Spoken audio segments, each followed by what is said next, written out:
এখানে অনেক ছেলে মেয়ে কীর্তন শুনছে, অপরাধ নেবেন না। অনেক ছেলে মেয়ে কীর্তন শুনছে, যদি কেউ মা বাবাকে না দেখে তবে তার কীর্তন শোনা বেকার হয়ে যায়। এই দিয়ে তাকাবেন, যারা যারা কীর্তন শুনছেন মা বাবাকে না দেখলে তার কীর্তন শোনা বেকার হয়ে যায়। আমি ছোট প্রমাণ দিয়ে দিই। মায়ের কথা অনেক শুনেছেন, নেটে ছোট করে বলে রাখি। মা জিনিসটা কেমন? যারা কীর্তন শুনতে এলেন পৃথিবীতে কার জন্য এলেন? একমাত্র মায়ের জন্য এলেন। বাবা তো দুদিন আনন্দ করেছে। মুসলিমদের একটা ধর্মগ্রন্থ আছে দিনে তালিম, তাদের পরিষ্কার করে বলা আছে বাপ নে জন্ম দেয়া উছলি হুই পানি সে, মা নে জন্ম দেয়া আপনার জানকার কোরবানি সে। এইদিকে মায়েরা, মায়ের পেটে যখন বাচ্চা থাকে বাড়ির সবাই ঘুমোয়, একজন ঘুমোয় না, কে বলুন তো? মা। রাত্রিবেলায় কীর্তন শুনে বাড়ি যাবেন, বাড়ির সবাই দেখবেন নিজে নিজে জায়গায় ঘুমাচ্ছে, একজন দেখবেন দরজাটা খুলছে আর বেরোচ্ছে, তিনি মা। ছেলে যদি রাগ করে সারাদিন না খায়, সবাই খেয়ে নেয়, একজন দরজায় বসে থাকে। পাড়ার মেয়েরা বলে দিদি তুমি খাবে না? না। কেন? ছেলে যদি না খায় মা কি কখনো খেতে পারে? ছেলে স্কুল কলেজে গেলে সারাদিন না খেলে মায়ের মনটা লেগে থাকে, ছেলে আসবে তারপর খাবো।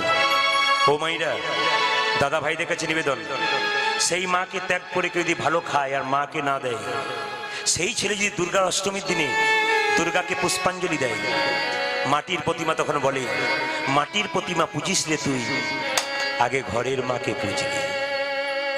এই দিকে তাকাবেন, একটা মায়ের পেটে একটা বাচ্চা 10 মাস 10 দিন জায়গা হয়, লজ্জা আমাদের এইটাই। সেই বাচ্চা জন্ম নিয়ে বড় হয়ে কলকাতায় ফ্ল্যাট কেনে, কিন্তু মায়ের সেখানে একদিনের জন্য জায়গা হয় না। কীর্তন শুনে কি লাভ আছে? এদিকে এদিকে এদিকে, কীর্তন শুনে কি লাভ আছে? শুধু শুনলেন, ঘর গেলেন, আনন্দ পেলেন, কোনো লাভ নেই। আমার গুরুজি বললেন, প্রদীপ, আমার গুরুজি এখন নেই, তিনি চলে গেছেন শক্তিপদ দাস কৃষ্ণ। তিনি বললেন, প্রদীপ কীর্তন শিখবি, একটা কথা শুনে রাখ, গরু যখন খাবার খায় তখন তাড়াতাড়ি খায়, আর যখন চুপচাপ বসে থাকে তখন জাবর কাটে, খাবারগুলোকে আস্বাদন করে।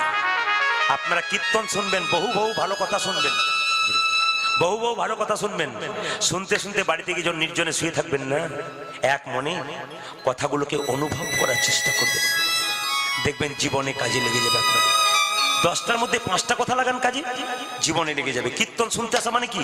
কিছু শিখে যাও। আজকে দেখুন কম বয়সে দাদা ভাইরা হাত তুললো কেন? সবাইকে বলছে তত্ত্ব করুন, তার মানে কি? ওরা শিখতে চায়, ওরা জানতে চায়। এই জানাটা হচ্ছে সবচেয়ে, কেন বলুন তো? ওরা বাবা হয়েছে, বাবা যদি জানতে শিখে যায় বাচ্চা শিখবে। কে বলছে শিখবে না? আপনি শেখান। কুন্তী ছিল কৃষ্ণ ভক্ত, তার বৌমা দ্রৌপদী ছিল কৃষ্ণ ভক্ত, তার বৌমা উত্তরা ছিল কৃষ্ণ ভক্ত। আমার দিকে মায়েরা, মা জিনিসটা কেমন আপনার তাকান। সেদিন কলকাতার সায়েন্স সিটিতে আমি রেড সিগন্যালে পড়ে গেলাম, 2000 গাড়ি দাঁড়িয়ে আছে, একজন বৃদ্ধ লোক 75 বছর বয়স, আমার দিকে তাকান, দুটো কাপড় ছেঁড়া হাতে নিয়ে বলছে, বাবা বাবা গাড়িটা মুছে দেবো, গাড়িটা মুছে দেবো। সবাই বলছে না না শোনো শোনো মুছতে। আচ্ছা আচ্ছা আচ্ছা ঠিক আছে, বিশিষ্ট ভদ্রলোক, আচ্ছা ঠিক আছে, কেন মুছছে বলুন তো? যদি কেউ 5 টাকা 10 টাকা দেয়। কত বয়স জানেন? 75 বছর বয়স। ভালো করে লড়তে পারছে না, আবার যাচ্ছে, বাবা বাবা গাড়িটা মুছে দেবো, গাড়িটা। না মুছতে হবে না, সরে যাবে। আচ্ছা ঠিক আছে। আমার গাড়ির সামনে এলো, আমি দিলাম 10 টাকা, এরা 5 টাকা করে দিল। জিজ্ঞেস করলাম, বাবা বয়স কত? 75 বছর।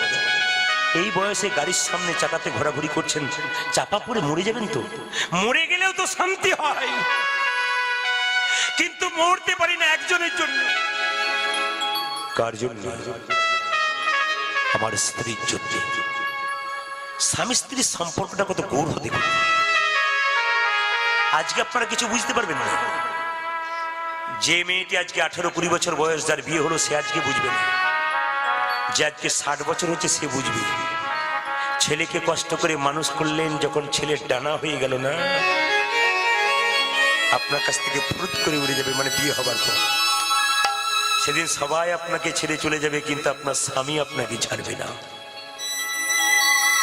বৃদ্ধ বাবাজি বলছে, আমি ওই জন্যই তো বেঁচে আছি, ওর জন্য। হাঁটু ব্যথা, কষ্ট হয়, 2-5 টাকা পেলে ওষুধ কিনে দিতে পারি। জিজ্ঞেস করলাম, ছেলে নাই? একটা দেয় না।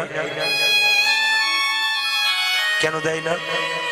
বলছে 9 বছর চাকরি করছে, 22,000 টাকা বেতন পায়, বাবা মাকে 9 পয়সার মুখ দেখায় না।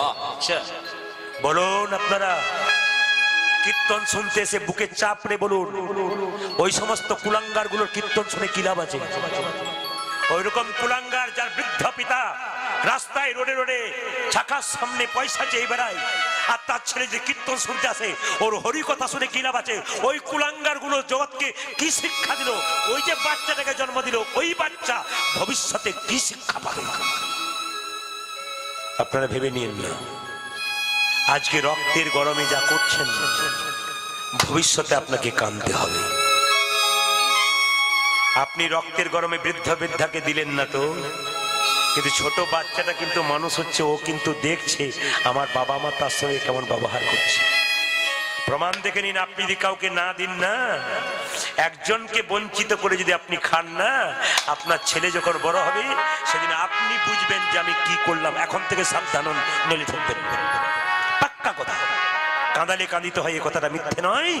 যে যেমন কর্ম করে তার কর্ম অনুযায়ী ফল হয়। এখনো পর্যন্ত যাদের ভেতরে এরকম কুপ্রবৃত্তি আছে, এখানে সে বসে বসে শপথ করে যান, কাল থেকে আমি করবো, তবে আমার ছেলে শিখবে। প্রমাণ দিয়ে দিই আপনাদেরকে।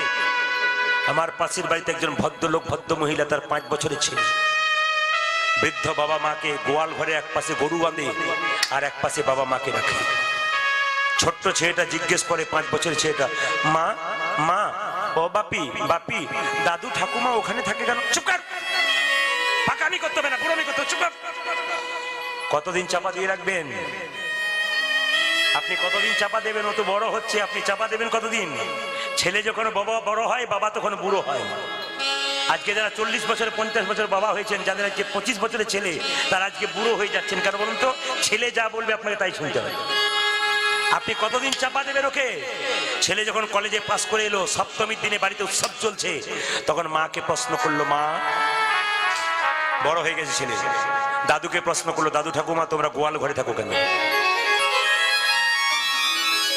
দাদু ঠাকুমা চিৎকার করে বললো, আমরা আমরা আগেকার মানুষ, পুরনো মানুষ, আমরা ঘরে ঘরে। দাদু, যাকে শেখাবে শেখাবে, আমাকে শিখিও না, আমি বড় হয়েছি, আমি সব জানি। তোমরা পাথরের থালায় খাও কেন? কাঁসার থালায় খেতে পারো না? মনে মনে ভাবছে, তোর মা দেবে তবে তো খাবো। আর মুখে বাইরে বাইরে বলছে, আমরা আগেকার মানুষ, পাথরের থালাতে খেতেই ভালোবাসি। এর জন্য দাদু ভাই তুই। ছেলের চেয়ে দেখবেন টাকা, টাকার চেয়ে টাকা সুদ বেশি। নাতি নাতনি দেখবেন আপনাকে শেষে ফেলবে না, সবাই ফেলতে পারে। দাদু, পাথরের থালাটা লুকিয়ে দাও, আমাকে দাও। পাথরের থালা দুটো নিয়ে লুকিয়ে রাখি। মা যখন ভাত দিতে এলো, পাথরের থালা কই, থালা কই? ঠাকুমা দাদু নাতির দিকে তাকাচ্ছে, থালা বের করে। তুই তো থালা লুকিয়ে দিবি। মা, তোমরা কাঁসার থালাই খাও, দালান বাড়িতে থাকো, উত্তর দাও কেন গোয়াল ঘরে রেখেছো? উত্তর দাও কেন পাথরের থালায় খাও? চুপ করে গেল, চুপ করে গেল, চুপ করে গেল, কোনো উত্তর নাই। বরং একটা কথা বলে ফেললো তার মাটা, আরে বুড়ো মানুষ, নাক থেকে ফোঁটা পড়ে, মুখ থেকে লাল পড়ে, ওই জন্য ওদের দিন। মেনে নিলাম। ছেলে বললো, মেনে নিলাম। একদিন তোমরা তোর জায়গায় যাবে। হ্যাঁ যাবো। দাদু, থালা দুটো রেখে দিলাম, থালা বের কর। মা বলছে, না, বের করবো না। বলে কেন? ওই থালা দুটো যত্ন করে রেখেছি মা, আমার যখন বিয়ে হবে, তোমরা যখন বুড়ো হবে, ওই থালাতে তোমাদের দুজনকে খেতে দেবো। আপনাদের কাছে নিবেদন রইল, কীর্তন যদি চৈতন্য হয়, কীর্তন যদি জীব শিক্ষা হয়, তবে এখানে বসে শিখে যান। এখনো যারা অনুতপ্ত হচ্ছেন না, তারা অনুতপ্ত হয়ে যান, বলে ঠকবেন আপনারা। আপনি যখন বৃদ্ধ বৃদ্ধাকে খেতে দেবেন না, তখন আপনার বাচ্চার মুখটার দিকে তাকিয়ে কাজ করবেন, দেখবেন কি হয়। এ সংসারে এত অশান্তি কেন? আজকে মানুষের সুখ নাই কেন? আমরা পেছন দিকে তাকাই না, আমরা আগের দিকে তাকাই। যার থেকে পৃথিবীতে এলাম তার দিকে তাকাই না। এই জন্য আমাদের এত দুঃখ। মায়ের মতো আপন আর কেউ, তুমি যে মা সব থেকে আপন। তুমি যে মা সব থেকে আপন, মা তুমি যে মা সব থেকে আপন, মা তুমি যে মা সব থেকে, মা তুমি যে মা সব থেকে আপন। তুমি আকাশ, তুমি বাতাস, আর তুমি আকাশ, তুমি বাতাস, তুমি আকাশ, তুমি বাতাস, তুমি আকাশ, তুমি বাতাস, তুমি যে ভুবন, তুমি যে মা সব থেকে আপন। মা তুমি যে মা সব থেকে আপন মা তুমি যে মা সব থেকে আপন। আমাকে জন্ম দিলে মা কত না ব্যথাই, ও গো মা 10 মাস 10 দিন গর্ভেতে লুকাই। মা মা আমাকে জন্ম দিলেন কত না ব্যথা, 10 মাস 10 দিন গর্ভে দিল। আর আমাকে জন্ম দিয়ে কত না ব্যথা গো মা যতদিন 10 মাস গর্ভেতে লুকা তোমারই কোলে শুই কত না আদর খেয়ে, তোমারে করে শুই কত না আদর খেয়ে। তোমারই কোলে শুয়ে কত না আদর খেয়ে। তোমারে কোলে শুয়ে কতই না আদর কে করলে মাগো আমারে যতন, তুমি যে মা সব থেকে আপন। মা তুমি যে মা সব থেকে আপন মা গো মা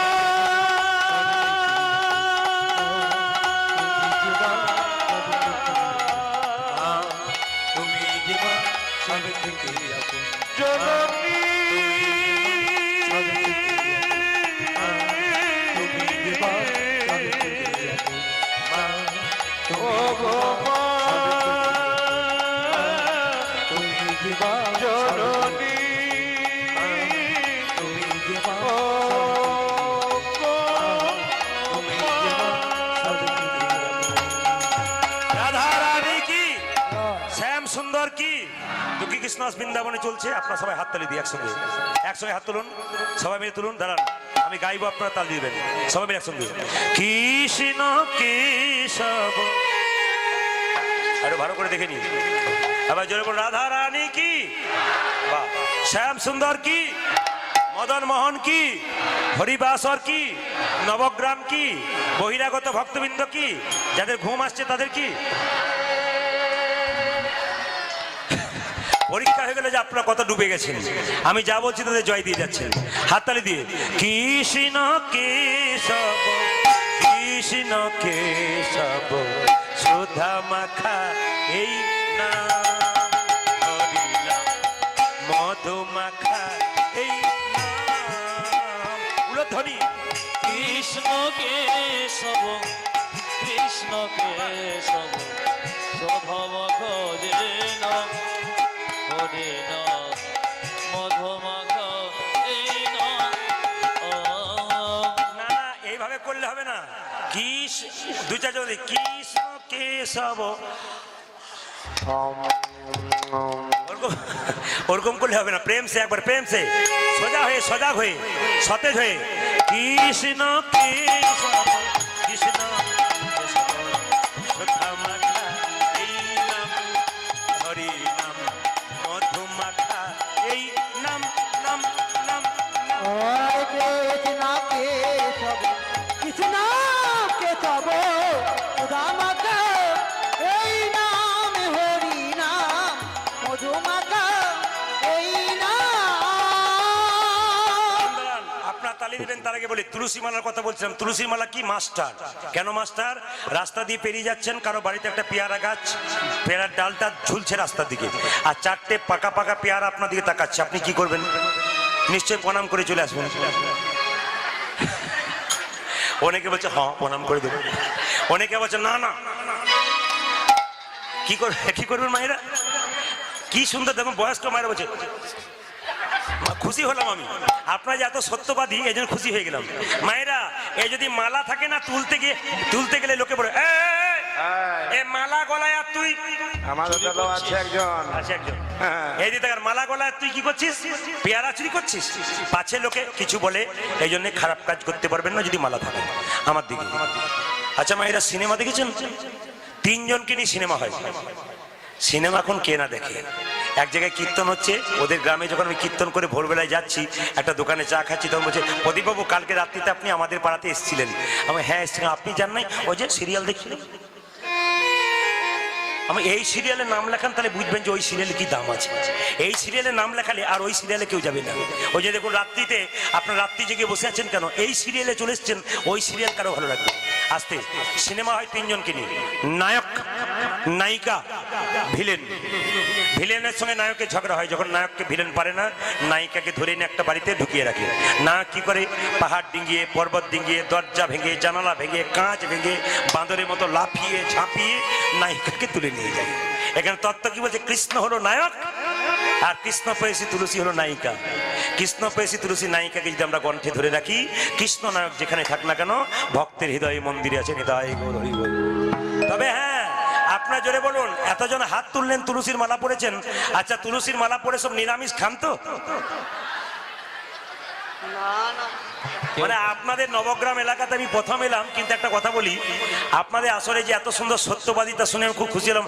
মায়েরা খুব সুন্দর, অন্য জায়গাতে বলে নিরামিষ খান তো, মানে বলবো কি বলবো না, এখানে মায়ের বলছে না হয় না। কি সুন্দর আনন্দে বলছে, এটা খুশি আমি। না না খুশি, একটা কথা বলে যাই, মায়েরা যে সাঁতার জানে না, সে যদি জলের ঝাঁপ দেয় কি করবে? নিশ্চয় বেঁচে যাবে। যে চৈতন্য রেখেছে, একজন লোক চৈতন্য রেখেছে, তার নিজেরই চৈতন্য হয় নাই, বেটা চৈতন্য রেখে বসে আছে, দাম নাই। আপনি পড়বেন না তবু আচ্ছা, কিন্তু মানবেন। তুলসীর মালা পড়বেন না, কিন্তু পড়ে আপনি আমিষ খাবেন না, আপনাকে ঠকতে হবে। খুব শুনে নিন, যদি আপনি মালা পড়বার ইচ্ছা আছে, আপনি এক কাজ করুন মায়েরা, বাচ্চা ছেলেরা সাইকেল শেখে, প্রথমে কি সিটে চেপে যায়? জোরে বলুন।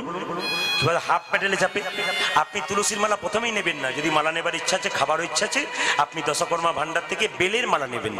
এই বেলের মালা নিয়ে আপনি যা খুশি তাই খাবেন, কিন্তু বেলের মালা পড়তে পড়তে আপনার খাবারে আস্তে আস্তে রুচি কমবে, তখন আপনি আমিষ জাতীয় খাবার খাবেন না, তখন দেখবেন আপনাকে মনে হবে যে আমি একটু নিরামিষের দিকে যাই। এইদিকে মায়েরা, নিরামিষ যারা খায় তারা কেমন? আস্তে, তারা হলো বট গাছের মতো, ধীরে ধীরে বাড়ে, বহুদিন পরে মরে। আর আমিষ যারা খায় তারা কেমন? কলা গাছের মতো, হুড় করে বাড়ে আর হুড় করে। এই দিকে তাকান, এক জায়গায় কীর্তন হচ্ছে, একজন ভদ্রলোক বলছে, দাদা কীর্তন শুনতে যাবেন না? আর বলেন না, আমার হাই প্রেসার, বসতে পারি না, মাথা কা ঘুরঘুর ঘুরঘুর করে ঘুরি। বলছো আমার সুগার 525। এখানে যাদের সুগার আছে বাড়িতে, বা সুগার যারা রুগী আছেন, তাদের একটা ব্যায়াম শিখিয়ে দেবো। একটা আমার দিকে তাকিয়ে নিন, এটা ধার্মিক ব্যায়াম। এটা যদি কেউ বাড়িতে করতে পারেন, 25 বছর ব্যায়াম, 25 বছর করলে 25 বছর আপনাকে অ্যাটাক করতে পারেন। দিনের মাথায় এই কাজটা করবেন, কাজ হয়ে যাবে। এই ব্যায়ামটার নাম হচ্ছে সাবধান ব্যায়াম। ব্যায়ামটা তত্ত্ব আছে, ব্যায়ামটা শিখে নেবেন, তারপর তাৎপর্য বুঝবেন। এই দুটো ব্যায়াম যাদের বাড়িতে সুগার আছে তাকে শেখাবেন, আর যাদের সুগার নাই তারাও করবেন। 25 বছর সুগার অ্যাটাক করতে পারবে না। কিরকম ব্যায়ামটার দিকে তাকান। প্রথম ব্যায়াম কিরকম? এরকম দাঁড়াবেন বা চেয়ারে বসে থাকবেন, প্রথম ব্যায়াম। দ্বিতীয় ব্যায়াম, 2-4 জন মা এতে প্র্যাকটিস করে নিচ্ছে। আমি সব দেখছি, দেখছে যে পারবো কিনা আর কি। 2-4 জন বয়স্ক মা, যার ঘাড়ে ব্যথা আছে সেই সময় মানে ও ঝেড়ে নিচ্ছে একবারে। এই দিয়ে দেখেন কি করছেন মায়েরা। দুটো ব্যায়াম কি কি? এরকম। আর দ্বিতীয় ব্যায়াম, তার মানেটা কি? শ্বশুর মশাইয়ের 5 বছর সুগার হয়েছে, বৌমা বলছে বাবা আপনি 5 বছর মিষ্টি খান নাই, 4টা রসগোল্লা দিই। ব্যায়াম শুরু করে দেবেন। আবার বাবা চিনি মাখানো চা দিই, বাবা রুটি দিই। এই কীর্তনে যে কি মজা আছে, ভোর 3টে হলেও কিছু অসুবিধা নেই। এ সব জায়গাতে এরকম। কালকে যেখানে কেশবনগরে গাইছি, পরের দলটা এসে দাঁড়িয়ে আছে, বলে কি দাঁড়ান ইনি এখন উঠবেন না, আরো 1 ঘন্টা চলবে। তা আমি বলে রাখি 3 ঘন্টার পয়সা এরা দিয়েছে, বাকি যেটা হবে আপনারা দেবেন তো? শেষে 2 টাকা 1 টাকা ধরিয়ে দেবেন, তা বললে হবে না। প্রেম সে রাধা রানী কি। তবে বলে কে মাইরা, তুলসীর মালা পড়লে নিরামিষ খাবেন না আমিষ খাবেন? জোরে বলুন, নিরামিষ। এদিকে একটা জায়গায় কীর্তন করতে গেলাম, একজন ছেলে কীর্তনে শেষে বলছে, প্রদীপ বাবু আপনি তো বলেন তুলসীর মালা নিয়ে নিরামিষ খেতে হয়, এখন না নিরামিষ খেতে হয় না। বলে কেন? এখন তুলসীর মালা সিস্টেম চেঞ্জ। আমার সিস্টেম চেঞ্জ মানে এখন প্যাক সিস্টেম তুলসীর মালা। মানে বুঝলাম না। বলছে খোলাও যায় পড়াও যায়। বলছে রাত্রিবেলায় বিয়ে বাড়িতে নিমন্ত্রণ আছে, সবাই যাবে, আমি পাবো না, প্যাচ খুলে দিন। আবার সকালবেলায় স্নান করে প্যাচ। কি হলো? তাহলে কি হলো, এই প্যাচ খোলা পড়া পড়লে প্যাচেই পড়বে। হাত তুলুন সবাই মিলে, সবাই মিলে একসঙ্গে একসঙ্গে একসঙ্গে গান। কৃষ্ণ কেশব কৃষ্ণ কেশব সুধামা এই নাম হরি নাম মধুমাতা এই নাম নাম নাম নাম। কৃষ্ণ কেশব কৃষ্ণ কেশব শোভামগ এই নাম হরি নাম মধুমগ এই নাম। 9টার সময় আরম্ভ হয়েছে, ওরা 9টায় বসেছে, এখন বাজছে 1টা। 4 ঘন্টা হয়ে গেল, তারপরে যদি আবার বলেন তাহলে অবস্থা খুব খারাপ। 365 দাঁড়ান দাঁড়ান দাঁড়ান 365 দিনের মধ্যে 320 দিন গান, এরকম যদি চাপ হয় তাহলে আমি থাকবো আর? আপনার আশীর্বাদ করুন প্রেম সে, হাত তুলুন। কৃষ্ণ কেশব কৃষ্ণ কেশব সুধা মাথা এই নাম হরি নাম মধুমাথা এই নাম নাম নাম। বলে ধ্বনি আর কৃষ্ণ কেশব বলে ধ্বনি। কৃষ্ণ কেশব সুধামাতা এই নাম হরি নাম মধুমাতা এই নাম। এই নাম জপ হলো আপনারি এই হরি নিতাই গৌর হরিবল হরিবল হরিবল।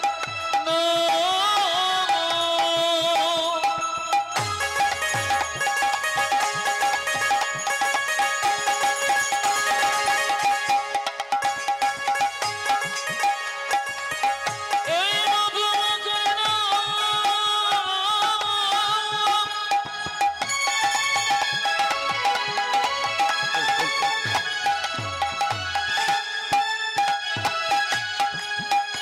এই নামে জীবন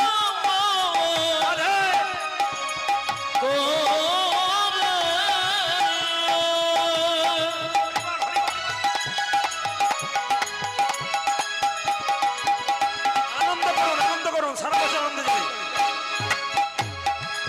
তার কৃতমি জান হরি হরি বল।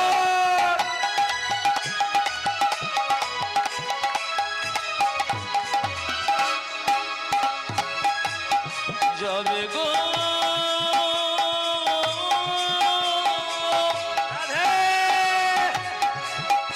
রাধে গোরে হে হরি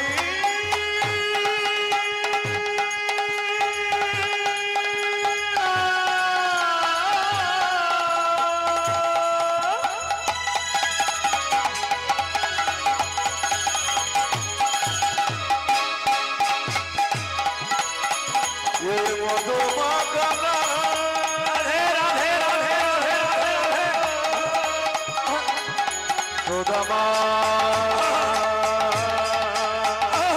হরি এই মধুমা হরি নাম রাধা রানী কি। এরপরও কি সিদ্ধান্ত নিয়েছেন আজকে উঠবেন না? উঠবেন না? কিন্তু এই কমিটির ভাইয়েরা কোথায় উঠানোর ব্যবস্থা করুন, নইলে গন্ডগোল আছে। আমাকে পেরোতে হবে তো নাকি? ও উঠবো না? আচ্ছা চলো, রাধা রানী কি, শ্যাম সুন্দর কি, মদন মোহন কি, একটু রামকৃষ্ণ দেবের বাণী। হাতে করো কাম, সবাই মিলে একসঙ্গে মায়েরা। হাতে করো কাম আর মুখে বলো করি, মানব জন্ম তোমার যাইবে পথে। হাতে করো কাম আরে মুখে বলো হরি মানব জন্ম তোমার যাইবে গতরি। হাতে করো কাম আর মুখে বলো হরি মানব জন্ম তোমার যাইবে গতরি। ভাই, যারা ক্যামেরা করছেন বাচ্চাটাকে নেবেন কিন্তু, হ্যাঁ আমি ওদিকে আঙ্গুল দিচ্ছি, বাচ্চাটাকে নেবেন। আপনি সমাজকে দেখিয়ে দিন এইটুকু বাচ্চাটা কি করতে পারে। বাবা করো। হাতে করো কাম আর মুখে বলো হরি, মানব জন্ম তোমার যাইবে পথে। হাতে করো কাম আরে মুখে বলো হরি মানব জন্ম তোমার যাইবে গতরি। হাতে করো কাম আর মুখে বলো হরি মানব জন্ম তোমার যাইবে গতরি।